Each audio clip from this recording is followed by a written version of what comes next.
Tonight on Huckabee, Ventriloquist Terry Fator, actor David Payne, Statler brother Don Reed, and country duo Wilson Fairchild.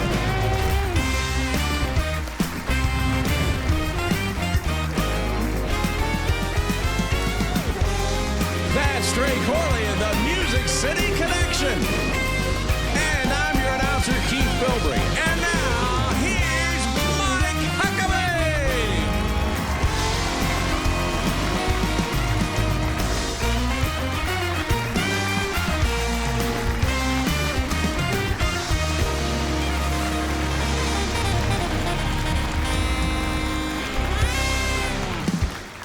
Welcome, everybody. We are so glad to have you here as we are enjoying Thanksgiving week.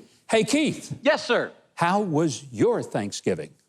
Oh, well, I'll tell you, I was just sitting there eating dinner. Healthy stuff, I hope? Well, not exactly. Oh. You know, I miss the 90s when bread was still good for you and nobody knew what kale was. Yeah. Yeah.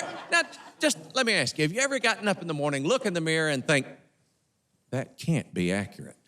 I do that all the time, Keith. I think it's the mirror. But you know what? It's still not enough to make me forego mashed potatoes for steamed kale. Yeah, you're just not right. going to do it. No. Well, hope you had a great Thanksgiving. Hope all of you did. And although I got to say that if you live in California, New York, Michigan, or Illinois, I guess you had to sit alone in an empty house having a Swanson TV dinner with turkey and dressing, since you were threatened with arrest if you actually gathered with your family. Because if you saw your family, you might die. Of course, you were perfectly free to go to a casino, a strip club, host a riot, or loot and burn a business. That's fine. But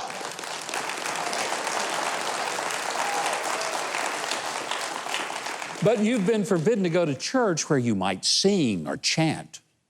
The only exception is that if you are a lobbyist friend of California Governor Gavin Newsom, you're allowed to have a lunch that costs about $700 a person and no mask is needed. My sentiments exactly. For a government official to close businesses and then order you to close your home to your own relatives is pretty extreme. Now, granted, I'm sure some of you were delighted to be able to tell your relatives not to come to your house for Thanksgiving due to orders of your governor. But for many of us, it's really none of the government's business how many people I have in my home and the purpose of our being together. I've decided that if a government official at the local, state, or federal level believes that he or she has the power to shut down my family Thanksgiving or my business, then the official doing that should forego his or her paycheck until I start getting mine again. How's that? Yeah. It's so easy for people who get paid by taxpayers and never miss a paycheck to take away your paycheck or mine. Shouldn't they have to live under the same circumstances that they imposed upon us? I think so. I mean, one thing is certain. Like I said last week, there are plenty of turkeys this year, mostly in the form of elected officials, imposing strict demands for us peasants while ignoring the rules for themselves as they go out and eat, go maskless, and in the case of California lawmakers, did you hear this? They headed to Hawaii after an 8-hour plane ride for a conference to learn stuff, all at taxpayer expense, of course. I mean, couldn't they just have had a Zoom call like our kids and grandkids have had to do since they closed their schools? That would have made sense. Well, look, you're probably sick of turkey by now, and maybe you're sick of politics as well. So I've got great news. We can't eat your leftovers for you, but we can have a show that'll be pretty much devoid of politics, but richer in entertainment and fun than your Aunt Clemmy's pecan pie. Yeah, that's just what we have tonight, and you're going to love our special guest for the show. So hang up the phone with your relatives, make yourself a cold turkey sandwich, and enjoy a special after Thanksgiving COVID-free night of information, inspiration, and entertainment on The Huckabee Show.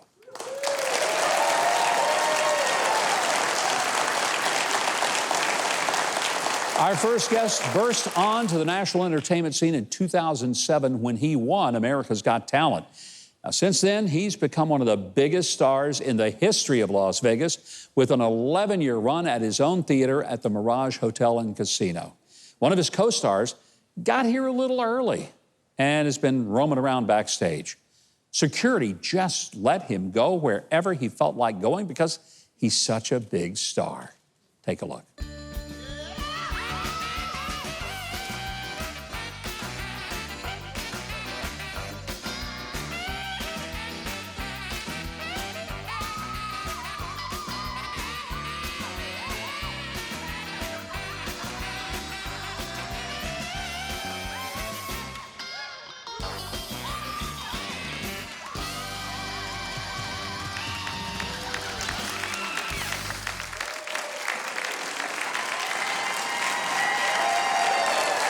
Please welcome Terry, Fator, and Maynard.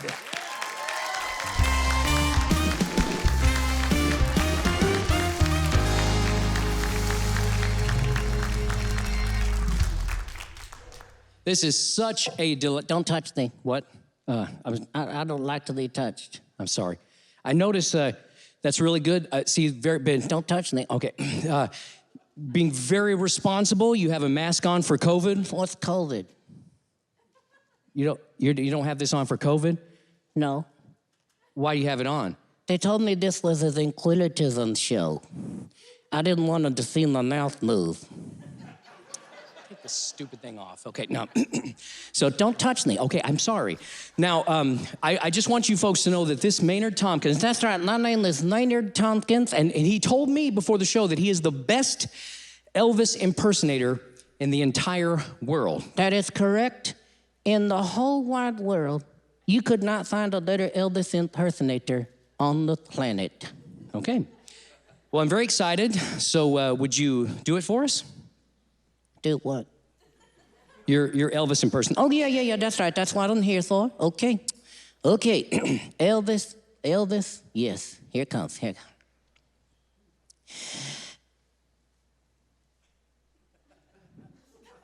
You gonna do it? Yeah, hang on. Just gotta get in the groove here. Okay. Thank you very much.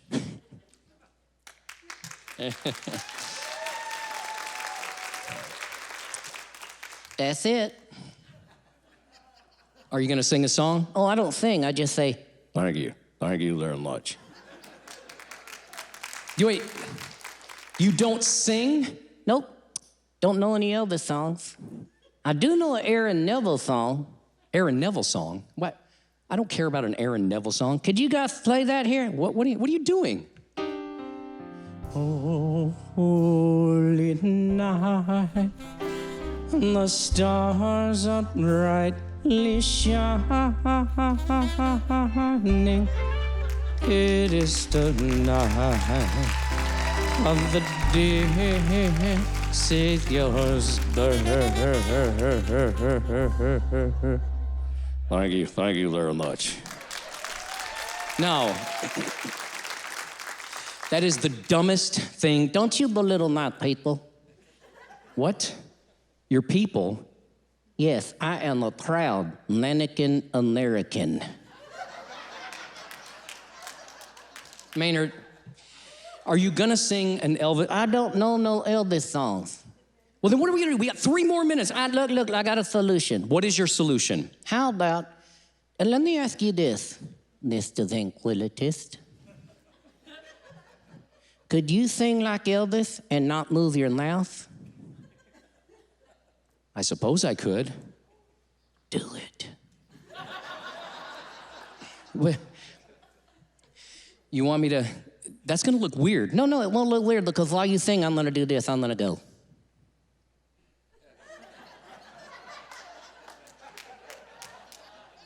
That's right. I'm gonna sing just like Mariah Carey does. Okay, that's a no. We don't. So don't touch me. I'm sorry. Okay, so yeah. Do you know some Elvis songs? Well, I don't. You know, I know some. Do you want to? You just did "Oh Holy Night." I know. Could we do Christmas songs? Yeah. Well, do you want me to do Jingle Bells? Could you do it like Elvis? Mm-hmm. Yeah. Okay. So you're gonna move around. Yeah. Here it comes. Here it comes. Jingle bells, jingle all the way. Oh, what fun it is to ride in a one-horse open sleigh. Jingle bells, jingle all the way. Oh, what fun it is to ride in a one-horse open sleigh. We'll wish you a Merry Christmas. We'll wish you a Merry Christmas. We'll wish you a Merry Christmas and a Happy New Year.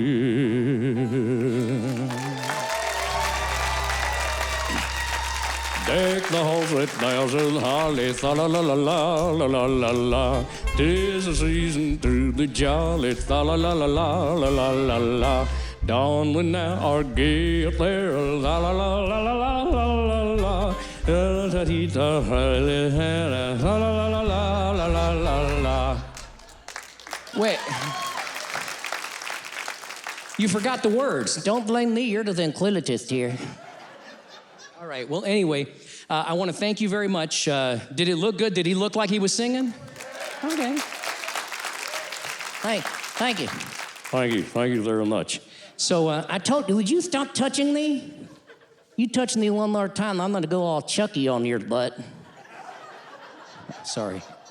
All right, well, that's, so we did some Elvis? Yes, and I sang my Aaron Neville specialty. Right, and I've got to say, that was very impressive. Thank you very much. So, give it up for Maynard, ladies and gentlemen. Thank you. You ready? Let's do this. And we're going to be right back to talk to Terry Fator and Maynard, so don't go away. Next, Mike talks with Las Vegas ventriloquist Terry Fator. And later, the Statler brothers' Don Reed joins us. More Huckabee is coming up.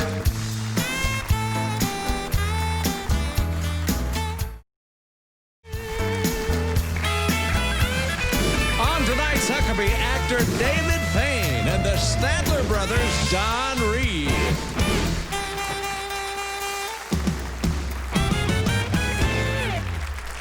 Well, we're talking with a man who's been named Best Las Vegas Headliner by the Las Vegas Weekly 3 years in a row.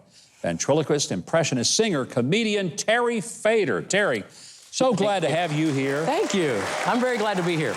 I've been in your show in Vegas. It's one of the most incredible shows, fun, family-friendly, until you brought me up on your stage and utterly humiliated me. I did. I turned you into Cher. I put a wig on you and a dress and everything. And Please don't tell these folks that. You can find it on YouTube probably, Unfortunately, just so you know. You can. Yeah, that's the worst part. Now they're all going to go look for it.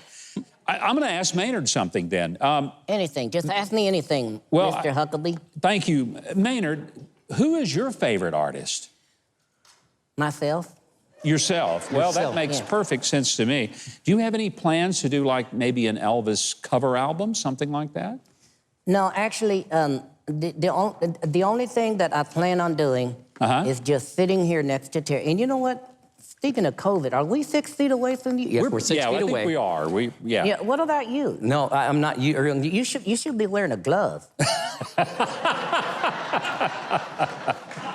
That's a good point. That's a good point, indeed. I don't like this. This is not, I'm very uncomfortable with sitting this close to you. Well, we'll talk about, don't touch me. Okay, sorry. You know, Terry, I got to be honest, when I'm watching you perform, and I've seen you on several occasions, and every time I forget that he's not really talking. You're doing it. And yeah, Terry does look very lifelike, doesn't he? Yeah, Terry does look very lifelike. Almost as lifelike as you, Maynard, but not quite. That's right. But, you know, the thing is that Elvis Presley, he had this sneer. If you look at my sneer, see? There it is. That's the camera. Yeah, that's it. And this is permanent. My mom told me my face would stick this way if I kept doing it, and she was right. Are there audiences that you particularly enjoy performing for? Yes, families. I'm a Christian as well. I accepted Christ as my Savior as a young boy, and I've always kept this. I'm more proud of the fact that 8 years running in Vegas, I had the best family-friendly show on the Strip than I am. I was named Best in Vegas, I was named Best Show in Vegas, Best Impersonator, and that's my most proud thing, is that I'm the best family-friendly show. And isn't that a fantastic affirmation that you didn't have to go and do things that would be offensive to families? No. And yet, you have been the most successful entertainer in Vegas year after year, just signed a new, what, 10-year contract or something like that? Just signed a new contract with, well, we just signed with New York, New York. So I'm moving from the Mirage to New York, New York, which is even better because it's more of a family-friendly environment than the Mirage was, which I loved the Mirage. I was there for 11 years. And we're doing, just because of COVID, we're doing a kind of a trial run to see how things go, because we're not really sure how it's gonna work, but I am gonna be at New York, New York for a very long time. Well, I'm happy, and I hope, you know, people don't have to go and get into all kinds of crazy stuff in Vegas. I found the Broadway shows that play in Vegas, quite frankly, are better than they are in New York because they tighten them up. You don't have an intermission. I agree. You get in, you get out, and it's just, the theaters are more comfortable, immensely more. And I think that some people may think, oh, I don't want to go to Vegas. It's not a good place for family, but I find there's some great, just family-friendly entertainment. There really Your is. show being at the top of it. My show, and Matt Franco is another guy that who won America's Got Talent. He's also in Vegas, and he's got a family-friendly show. There's just, you know, there's you have to look, but boy, you can sure find us. How hard is it? Because you do a whole range of voices, from deep to almost soprano. I'm amazed that all of that is coming out of one person. You know, I think sometimes the audience is probably like me. They're saying, oh, that's really good. He does. Then they stop and realize, you're doing all that stuff. It is funny because sometimes I'll stop in the show in Vegas and I'll sing a song by myself. And every single time at the end of the show, people will come up to me and they'll say, I didn't know you could sing. And I'm like, they thought. And I think that's probably the best compliment I could ever be given to anyone, because if they think the puppets, and here I did the whole America's Got Talent, you know, I won America's Got Talent with puppets. Don't touch me, I wasn't gonna touch you. So, every single puppet did impression of singer, and then I sing by myself and people go, oh my gosh, I didn't know you can sing. So it's a great compliment. Do you have a favorite of the characters that you do? Yeah, watch it, buddy. Oh yeah. Other than, actually, of course, Maynard. Maynard, yeah. You know, no, seriously though, Maynard is my favorite to perform because I get to really go off script with Maynard. What does that mean? Well, we'll talk later about that. But obviously, my #1 favorite is Winston the Impersonating Turtle, who won America's Got Talent. He sang "Crying."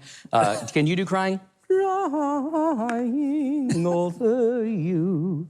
I didn't know I could do that. I didn't either, not until now. And you did it very well, Maynard. Thank you. Very well. You've got a great high voice. It's Thank you very much. Yeah, thank you very much. What's new in the show that you're going to be starting in Vegas now? One of the things that is, I don't think I've ever seen another ventriloquist do this. I'm actually going to have puppets on video behind me, and I'm going to sing duets with myself. Wow. So now I can't obviously sing harmonies because that's physically impossible. But what I'll be doing is when they're singing solo behind me on the video screen, I'll be singing live for them, and then the puppet that I'm with will be doing a duet. So I'm going to be doing Willie Nelson and also Justin Bieber. Can you give us a preview of Willie Nelson? Can you do that? Lately I didn't hold you quite as often as I should have. That's perfect. That's perfect. It is an amazing talent. Terry, I'm so thrilled to have you here. Thank you. Can't wait to get out and see the show, because I want to see the new one, and we'll be doing that.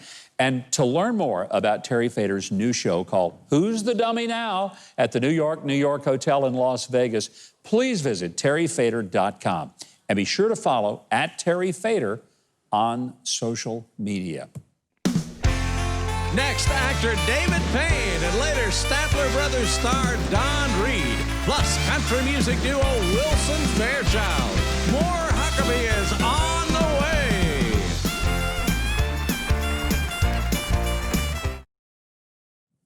Millions of people are hurting and in need all over the world as we go into the holiday season. And as we prepare to celebrate the birth of Christ, I want to encourage you to reach out to Samaritan's Purse and give a gift from the blessings that you have received. I promise that your Christmas will be brighter this year for sharing some needed practical and medical items along with the love of Jesus to someone who truly is in need. And God bless you for caring. Well, David Payne was a contemporary Christian music executive from England when he landed his very first acting role, and it was right here in Nashville, playing the great author and theologian C.S. Lewis in the play Shadowlands. It led to a life-changing new career as a Lewis scholar and the creator and star of the one-man show, An Evening with C.S. Lewis, My Life's Journey. It's been seen now by over 1 million people. It is a real honor to welcome to the show David Payne. David, good to have you here. Thank you. Nice to be here. I think the most remarkable part of your story is that you saw an ad that said, looking for someone to play C.S. Lewis, need a British accent. You'd never acted before. No, I hadn't. I'd never been on stage before. I was 55 at the time. And as I say, it's the Shadowlands story about C.S. Lewis and Joy. It was playing in Nashville, and they said auditions for Shadowlands, British accents are help. I thought, well, I've got a British accent. No acting experience, just a British accent. No, but I'd had it a long time. So, so I went along. I thought I might get a small part with my British accent, and I won the lead role, C.S. Lewis. Fantastic. What is it about C.S. Lewis? Because I know that after you did the role, you became fascinated by his life and his message, and it became much more than just a role acting, but an actual scholarly study on your part about him. Oh, I had to do a lot of study, especially for the show An Evening with C.S. Lewis, and I wanted to show the man behind the books. Just an intriguing character, very humble he was. He was very generous. Not a lot of people know, but he gave most of his book royalties away. Did not know that. Yep, he did. And I think the thing that I admire most was something that Douglas Gresham, his stepson, said. He was the most thoroughly Christian man he'd ever met. Great compliment. The book that he wrote, Mere Christianity, was one that was so powerful. It had a great impact on me as a college student. And then later, the book that he wrote, The Problem of Payne, may be one of the most single, impactful books I ever read, because it had to do with the difficulty of losing his wife and the challenge of why do we hurt? If we're Christians, aren't we supposed to have everything wonderful and supposed to be good for us? Yeah, Lewis wrote The Problem of Payne, actually he wrote it before Joy died. And the interesting thing was that when Joy did die, he found himself thrown into all sorts of confusion. He found his faith even under attack.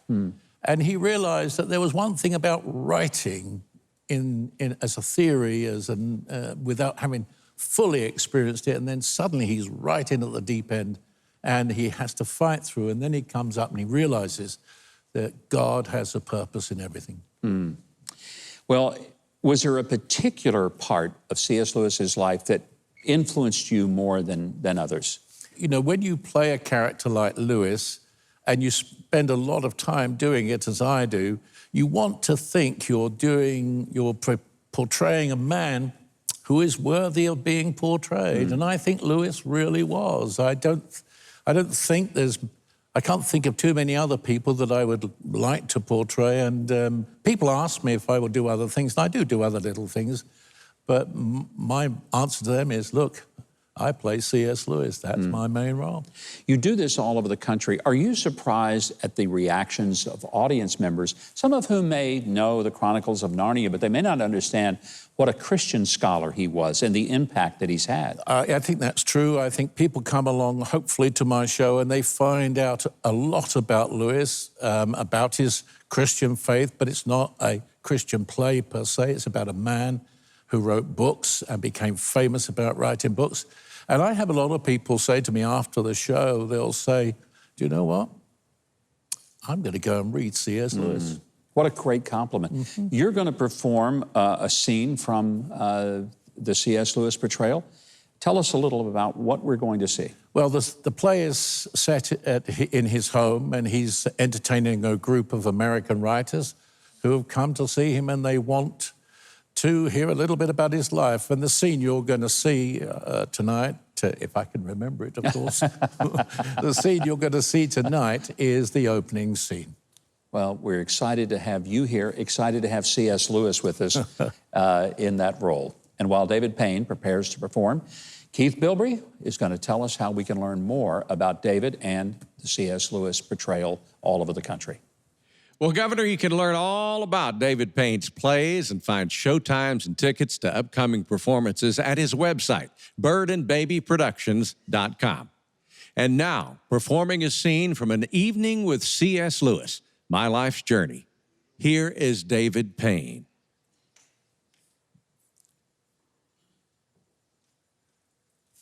Good evening.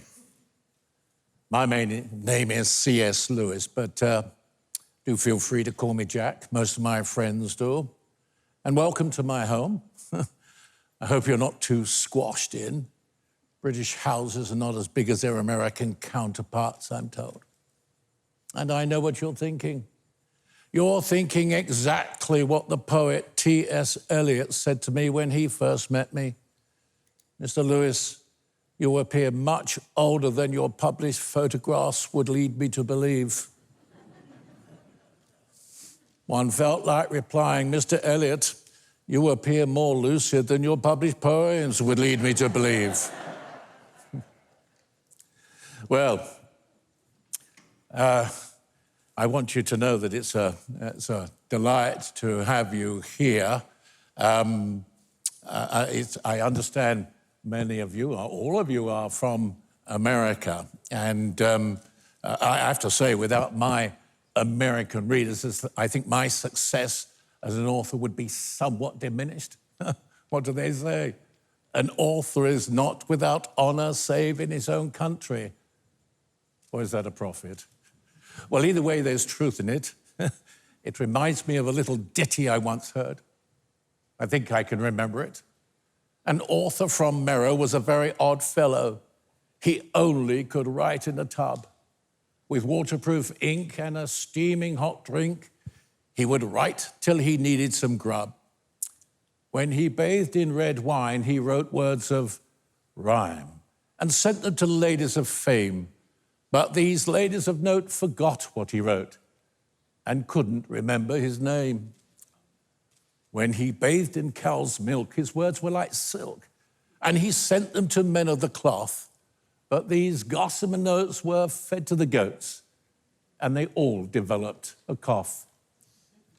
When he bathed in pea soup, his words were astute, and he sent them to those of sharp wit. But these words for the wise were quickly despised, being seen as the work of a twit. One day in his tub he started to blub, for all of his writings were spurned. His friends even said, your writings we dread. 'Twould be best if they all were burned. So this author in vain then boarded a plane and flew to a land far away. But in this new land, his writings seemed grand. Thank God for the US of A.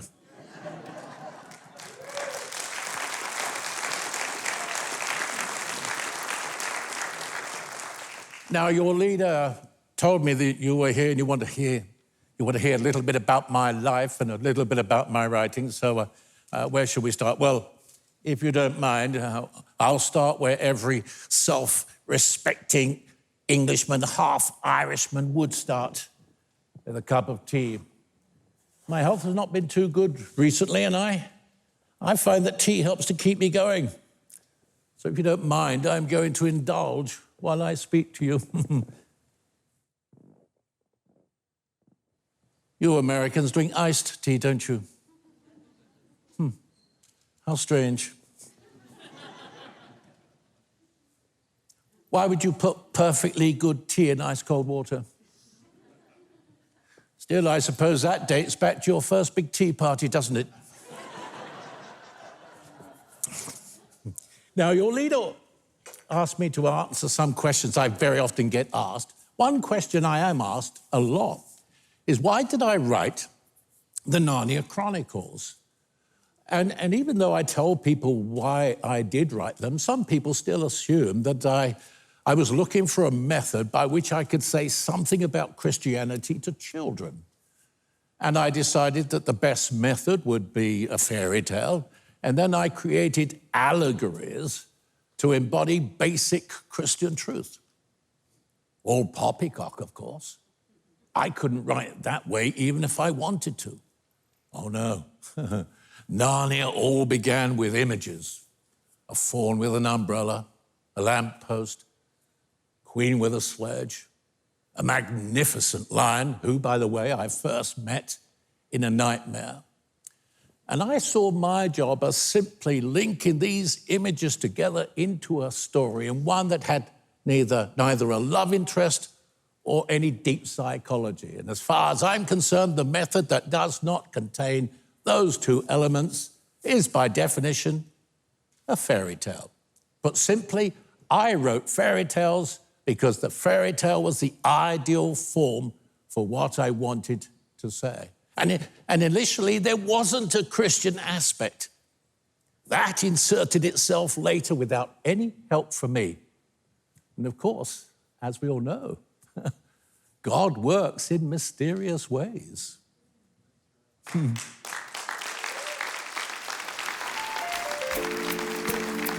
Coming up, Mike's In Case You Missed It news stories. And later, the Statler Brothers member Don Reed. More Huckabee is on the way.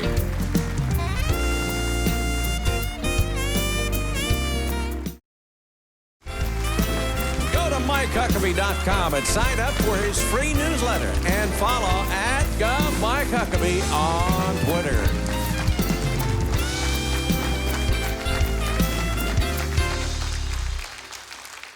And welcome back. Well, I have launched a new podcast. It's called The People's Podcast, available exclusively on Quake Media. Now, if you've not already subscribed, I hope you'll sign up today at QuakeMedia.com. Well, from million-dollar pigeons to a real whale of a tale, we've got the news that'll have you stuffed with laughter on In Case You Missed It.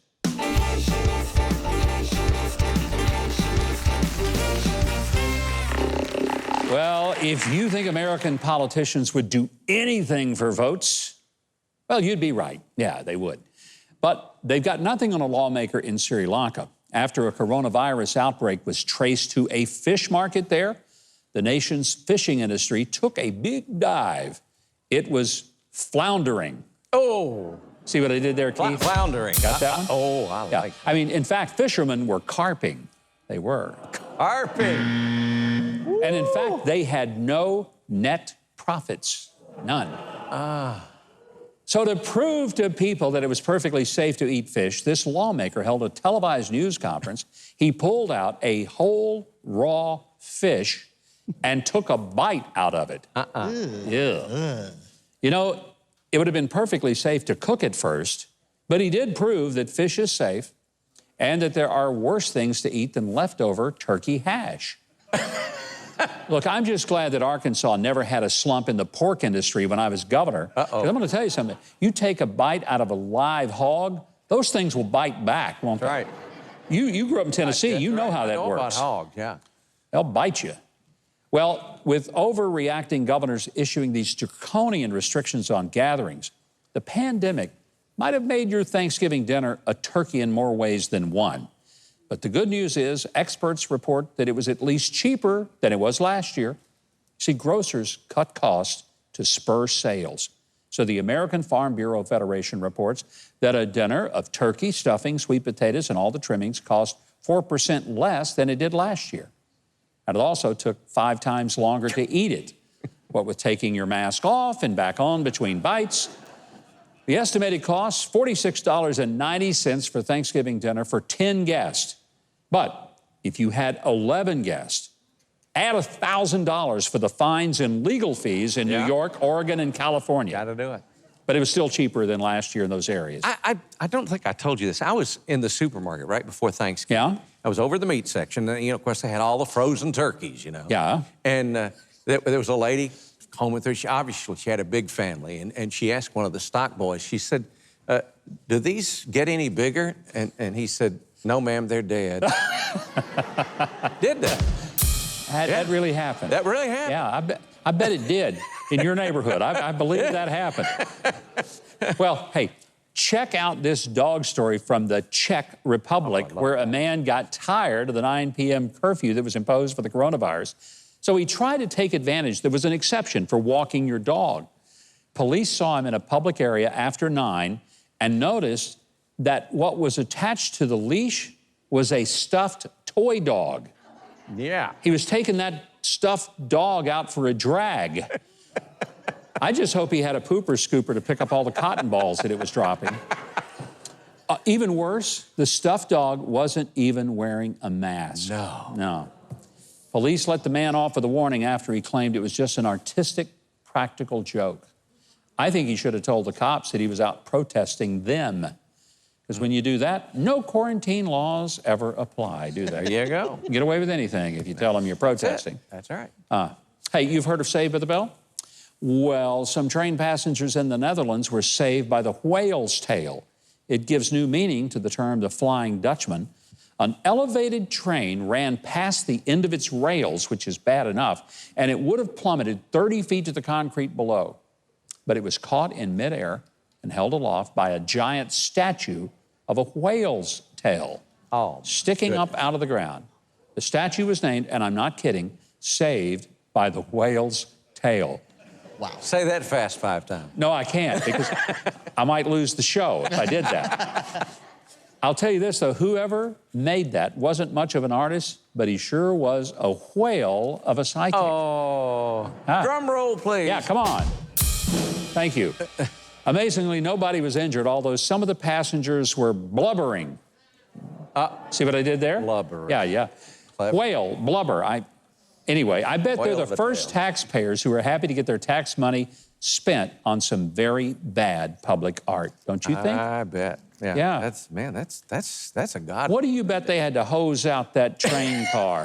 I wasn't going there, but I'm glad you did. I'm just throwing it out there because I'm thinking if this thing is about to plunge 30 feet and they finally get stopped by this crazy piece of art, they got some issues in that train. Yeah. I would All right. I know you'll be happy to hear this word, finally. Okay. How's that? Yeah, the favorite word. I'm enjoying it. Keep Oh, on good, going, yeah. good. Well, finally, from our hair to eternity file, Hanson's Auctioneers recently offered an unusual celebrity item.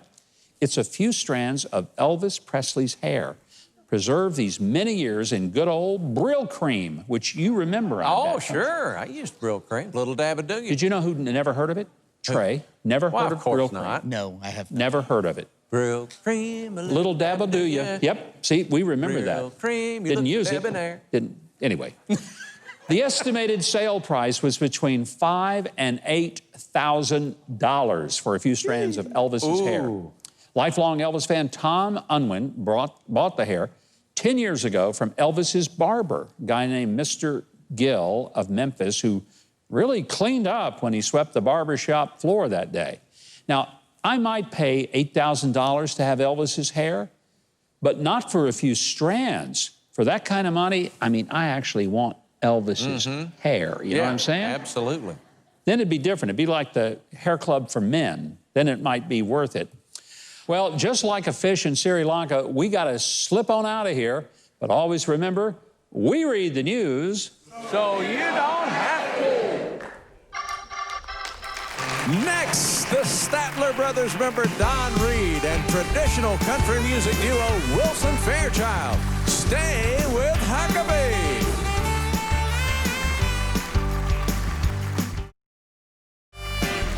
Join Huckabee for the holiday season. Our lineup of special guests includes Ronnie Millsap, Matthew McConaughey, Shonda Pierce, and more. Spend the holidays with Huckabee. All right, let's give a big hand to Trey Corley and the Music City Connection for the great music tonight. Thank you guys very much. Well, in 1955, which, by the way, was a great year to be born. I know somebody was born that year.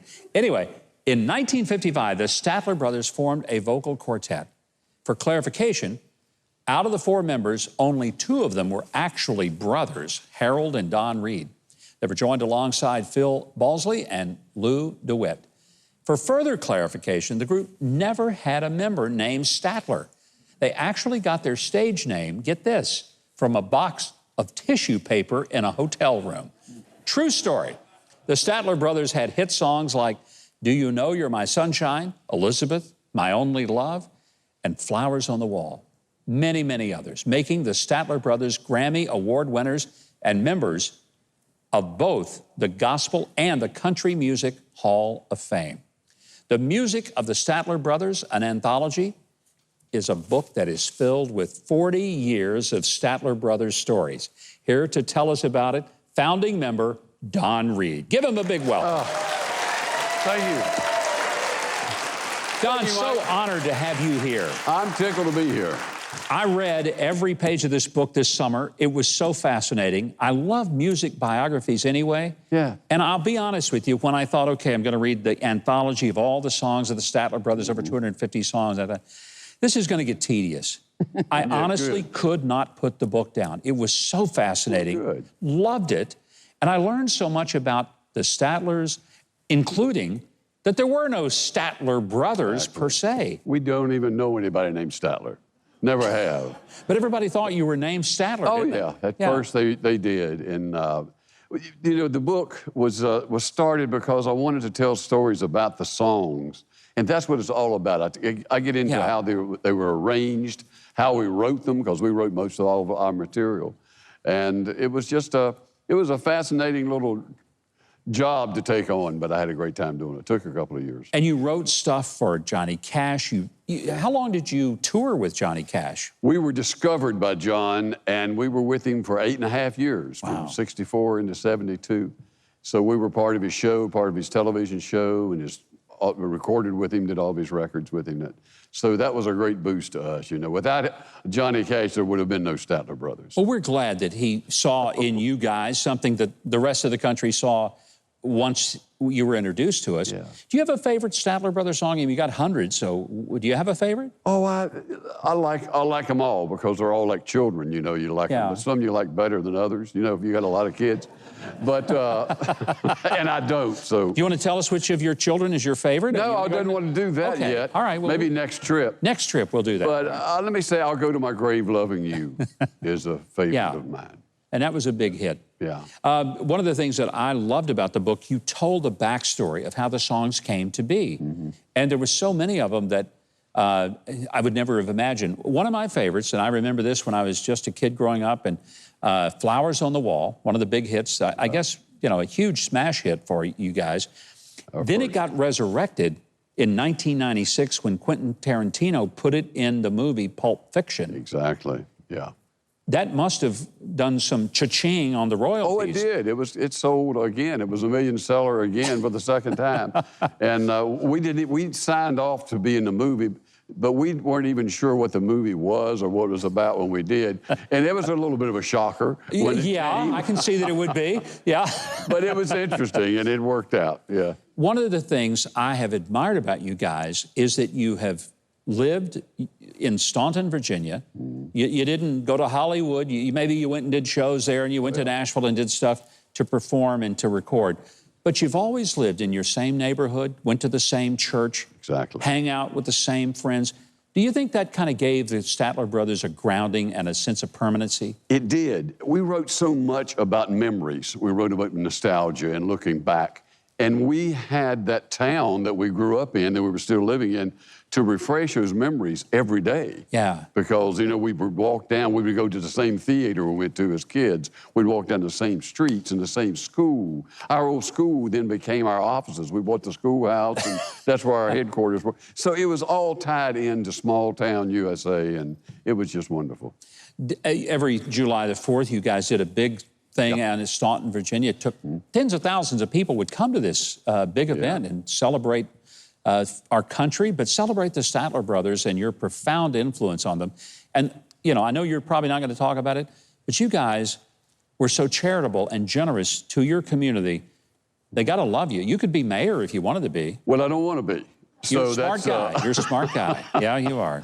But it was. But it was a flag-waving time. I mean, we did that. It was a time when you could be patriotic without being political. Yeah. And I miss that. I do, I too. miss that so much. I miss it.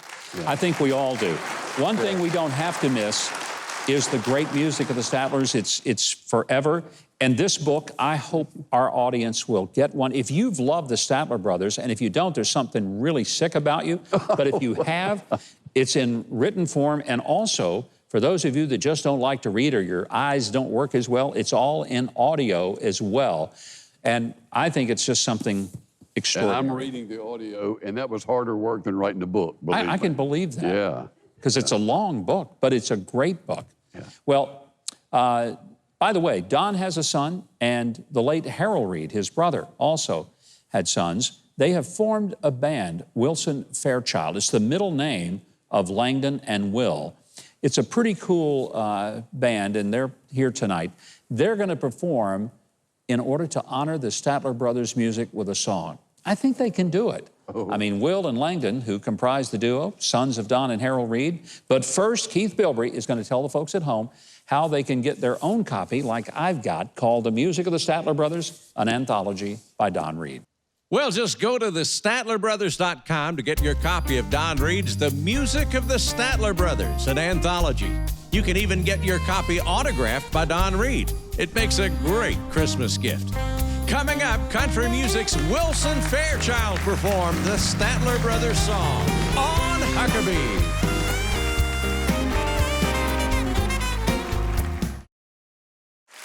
In a moment, Wilson Fairchild's going to perform a tribute song to honor their father's music, the Statler Brothers. Now, you can find out more about the ambassadors of traditional country music at wilsonfairchild.com. And after the show, go to Huckabee.tv for an online exclusive song by Wilson Fairchild. By the way, this is their album, and it's called Songs Our Dads Wrote. Now, here to perform with Trey Corley and the Music City Connection with Governor on bass is Wilson Fairchild.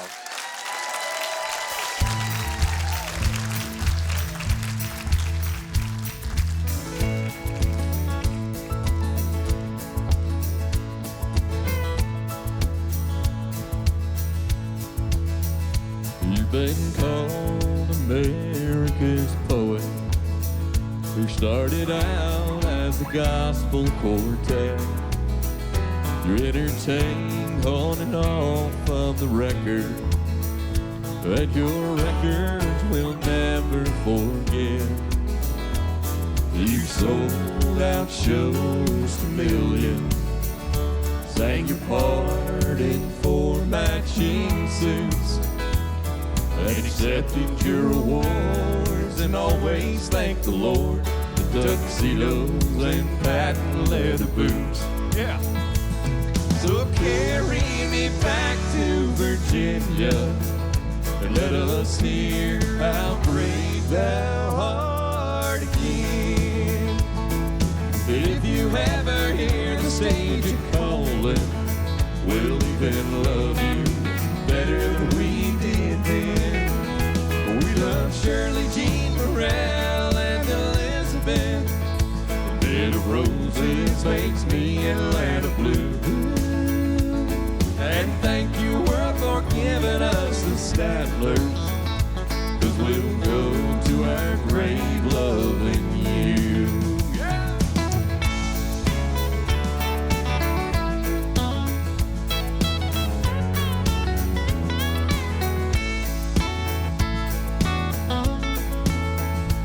Wrote songs about making memories and childhood heroes years ago, and that you met all of your heroes and had them on your television show. But you never forgot where you came from, or got lost in the fortune and fame. From flowers on the wall to the last curtain call, country music will never be the same. No, it won't. So carry me back to Virginia and let us hear how brave thou art again. And if you ever hear the stage a-calling, even love you better than we did then. We loved Susan when she tried and Elizabeth. The bed of roses makes me Atlanta blue. And thank you, world, for giving us the Stattlers, 'cause we'll go to our grave loving you. America salutes the Statler